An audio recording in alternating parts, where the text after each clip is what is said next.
Hi hello నమస్తే welcome to plus TV నేను Alankrita. So రీసెంట్గా సమంత గారి మ్యారేజ్ అయిన విషయం మీ అందరికీ తెలిసిందే.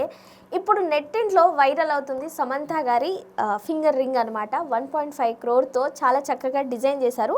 బట్ అంటే పెళ్ళి ఒక పక్కకు పెట్టేస్తే ఈ ఉంగరం కూడా అంతే వైరల్ అవుతుంది అనమాట. ఇంతకుముందు చాలాసార్లు కూడా మన ఛానల్లో రాజ్ నిడమనూర్ గారి గురించి సమంత గారి గురించి వీడియోలు కూడా చేయడం జరిగింది. మళ్ళీ ఇప్పుడు అదే పనిలో స్పెషల్గా రింగు గురించి ఏంటి అంత స్పెషల్ అని తెలియడానికి సో ఈరోజు మనతో పాటు ఉన్నారు దాసరి విజ్ఞాన్ గారు. మాట్లాడదాం. హాయ్ సార్, నమస్తే. నమస్తే. ఎవరైనా ఎంగేజ్మెంట్కి రింగ్ పెట్టుకుంటారు కానీ పెళ్ళిళ్ళకి కూడా రింగ్ పెట్టి దాన్ని స్పెషల్ లైమ్ లైట్లోకి తేవడం అంటే ఓన్లీ సెలబ్రిటీల వల్లే అవుతుంది. అందులో ఇప్పుడు సమంత గారు రింగ్ చాలా స్పెషల్గా అందరు అట్రాక్ట్ చేస్తూ వైరల్ అవుతుంది సోషల్ మీడియాలో. సో ఏంటి సార్ స్పెషల్? మన ఇండియాలోనే పెళ్ళిని 16 రోజుల పండుగ చేసుకుంటాం, కానీ ప్రతిదీ ఒక్కొక్క తంతు ఉంటుంది. మన తెలుగులో ఇంకా ఎక్కువ. అవును, మిగతా అన్ని దేశాల్లో ఉంగరం పెడితే పెళ్ళిళ్ళు అయిపోతాయి, అంతేగా. విత్ రింగ్ అయిపోయింది. క్రిస్టియన్ మ్యారేజ్ లో రింగ్ పెట్టి కిస్ పెడితే నాట్ ఓన్లీ క్రిస్టియన్ మ్యారేజ్, పెళ్లి అయిపోతుంది. సమ్ టైమ్స్ ఇంకా అయిపోయినట్టు. పద్ధతిలో మాత్రం తాళి కట్టి జీలకర్ర బెల్లం ఇక్కడ కూడా ఉంటుంది. లింగభైరవి టెంపుల్లో ఏంటంటే అమ్మవారి పెండెంట్ వేసుకోవాలి ఒకటి, ఆచారం కూడా ఉంది. సో ఇకపోతే వీళ్ళు పెట్టుకున్న రింగ్ కొంచెం వైరల్ అయ్యింది ఆవిడ ఫోటో పెట్టేసరికి. అవును, అంటే పెట్టారు కానీ స్పెషల్ గా దాని వరకే స్క్రీన్ ఇలా పెట్టేసి స్పెషల్ చేసేసరికి పెట్టి ఇదైపోయింది. అది గ్రీస్ డిజైనర్, జ్యువెలరీ డిజైనర్ థియోడోరస్ సావపోలిస్ అని ఒక ఆయన దాన్ని చెక్కాడు.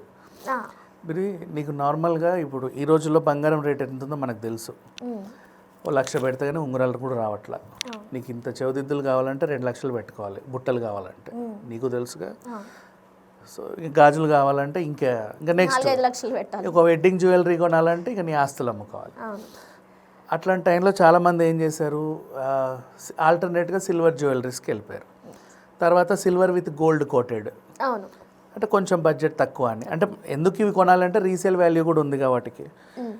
అండ్ డైమండ్ లవర్స్కి ఇది బాగా అర్థం అవుతుంది.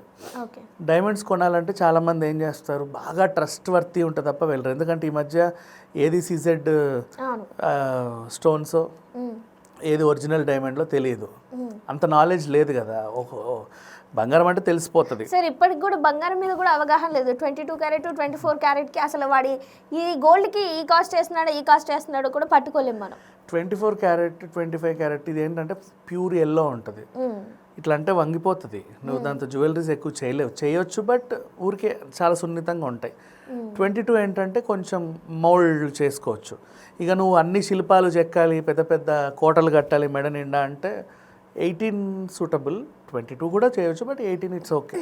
అంటే ఈ మధ్య టెంపుల్ యాంటిక్ జ్యువెలరీస్ ఇవన్నీ వస్తున్నాయి కాబట్టి. ఇంకా 14 క్యారెట్లు కూడా వస్తున్నాయి, 2 అడుగులు దిగి, అంటే కొంచెం అందుబాటులో అందరికీ. ఏం లేదు, మిగతా లోహాలు ఎక్కువ కలుపుతారు, బంగారం కొంచెం తక్కువ ఉంటుంది అంతే. అవి ఎందుకు కలపాలి, అంత అవసరమా అంటే నువ్వు అవి కలపంది నీ శిల్పం శిల్పం నిలబడదు, చెక్కలేవు కూడా. అది తంతు. నవ్వు ఈ డైమండ్ అంటావా, ల్యాబ్ గ్రోన్ డైమండ్స్ వచ్చాయి మధ్యలో. అంటే న్యాచురల్ డైమండ్స్కి ఎవరు ఎఫర్ట్ చేయలేని వాళ్ళు, అవి దొరకవు. ఆ మధ్యకాలంలో కర్నూలులోనో ఎక్కడో ఇట్లా పడతాయేమో అని ఎతుకుతూ ఉంటారు చూడు. చాలా న్యాచురల్ డైమండ్స్ ఎక్కడ పడితే అక్కడ దొరకవు, రేర్గా we can found them. And a stone ఎట్లాంటిదో కూడా తెలియదు. అయితే మధ్యలో జ్యువెలరీ డిజైనర్స్ వచ్చారు. జ్యువెలరీ డిజైనర్స్ మన కాస్ట్యూమ్ డిజైనర్స్ ఉన్నట్టు యూనిక్గా ఆయన ఓ డిజైన్ వేస్తే నువ్వు నీకు బంగారం షాప్ దగ్గరికి వెళ్ళి నాకు ఇది కావాలి, దీన్ని చెక్కు అంటే వాళ్ళు అలా చేసి ఇస్తారు. ఆ డిజైన్ చేసినందుకు వాళ్ళకి ఎంతో కొంత రెమ్యునరేషన్. ఈ మధ్య వాళ్ళు కూడా చాలా ఇదైపోయారు. అంటే ఇంచుమించు నీ జ్యువెలరీ కన్నా కూడా వాళ్ళ ఫీజు ఎక్కువ ఉండే డిజైనర్లు కూడా ఉన్నారు. అండ్ ల్యాబ్ గ్రోన్ డైమండ్స్ అంటే ఎవరికి పడితే వాడికి ఇవ్వచ్చు, సర్లే ఏదో ఒక రకంగా చెక్ ఇచ్చేయని. కానీ న్యాచురల్ డైమండ్స్ మళ్ళీ దొరకవు, దాన్ని వేస్ట్ చేయలేము, హైలీ క్రాఫ్టెడ్ పీపుల్కే ఇవ్వాలి. సో వెతికి గ్రీస్లో ఉన్న ఈ డిజైనర్ దగ్గరికి వెళ్ళి ఇచ్చింది. తను నీట్గా 8 పెటల్స్ చేసి మధ్యలో ఒక 2 క్యారెట్ వజ్రం పెట్టేసి నీట్గా డిజైన్ అయితే చేసాడు. అదొక యూనిక్ యాంటిక్ పీస్. సింపుల్గా చెప్పాలంటే అప్పుడెప్పుడో షాజహాన్ మొఘల్ సామ్రాజ్యంలో ఉన్నప్పుడు, అయ్యో నీకు సింపుల్గా చెప్తా, మహానటి సినిమా చూసావా, ఇంటికే వచ్చి జ్యువెలరీలు తయారు చేసి ఇచ్చేవాడు కదా ఒక సాంగ్. అట్లా అంటే పర్సనల్ జ్యువెలరీ డిజైనర్లు కూడా ఉండేవాళ్ళు. మనకు పర్సనల్ అడ్వకేట్లు, పర్సనల్ వాళ్ళు వీళ్ళు ఉన్నట్టుగా. హీరామండిలో కూడా మీరు చూస్తారు, హీరామండిలో డైమండ్ ఉంటుంది. ఒక చిన్న వెడ్డింగ్కి సంబంధించి ఆవిడ తీసుకుంటే ఈ వజ్రం చూడు ఈ వజ్రం చూడు అని చూపిస్తూ ఉంటాడు.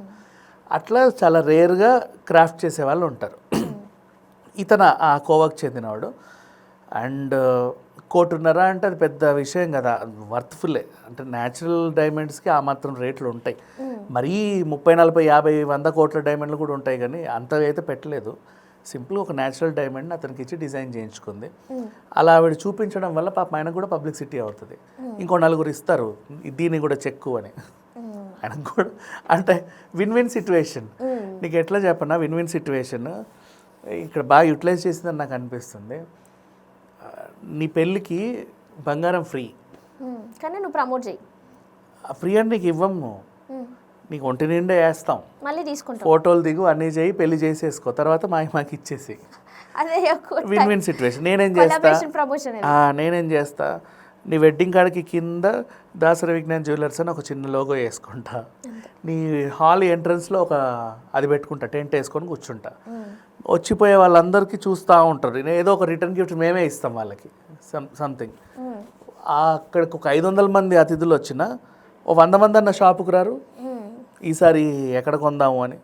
అట్లా విన్ విన్ సిచ్యువేషన్. ఈవెన్ పెళ్ళి బట్టలు కూడా నీకు రెంట్కి ఇచ్చే వాళ్ళు ఉన్నారు. ఈరోజు అట్లా అయిపోయింది. ఇక సమంత పెళ్ళి అంటారా, సెల్వి ఉన్న పల్లవి సింగ్ డిజైన్ చేశారు, ప్యూర్ సాటిన్ సిల్క్. అది అంటే రీజన్ దీని గురించి కూడా మాట్లాడుకోవాలి. ఎందుకంటే ఈ రోజుల్లో పెళ్ళి అనగానే ఏ ఓల్డ్ సిటీకో లేకపోతే ఏ మాన్యవరో మంచి మంచి షాప్స్కి వెళ్ళేసి హెవీ లెహంగాలు ఇంత పెట్టి ఇట్లా కూర్చుంటున్నారు. కదలరు ఇంకా వాళ్ళు. అవి ఎందుకు వేస్తారో తెలియదు. చూపించుకోవడానికి పాపం కూర్చుంటే లేవరాదు, లేస్తే కూర్చోరాదు. ఇప్పుడు నీకు సంజలీలా బన్సాలి సినిమాలు చూడు, హీరామండి అంత హెవీ డ్రెస్లు వేసినా వాళ్ళు ఎంత ఫ్రీగా డ్యాన్స్ వేశారు. అంటే నీ కంఫర్ట్ కూడా నీకు ఉండాలి కదా. కాబట్టి కంఫర్ట్ జోన్లో తను శారీ డిజైన్ చేయించుకుంది. కాసేపు అక్కడ ఉండాలా, కూర్చోవాలా, లేవాలా, అటు వెళ్ళాలా, ఇటు వెళ్ళాలా, ఉండాలి. అంటే మరి బొమ్మలాగా ఒక దగ్గర స్టిక్ అవ్వకుండా, నిన్నో 2 వచ్చి లేపకుండా, ఆ కంఫర్ట్ జోన్లో అలా డిజైన్ చేసుకోండి. Thank you.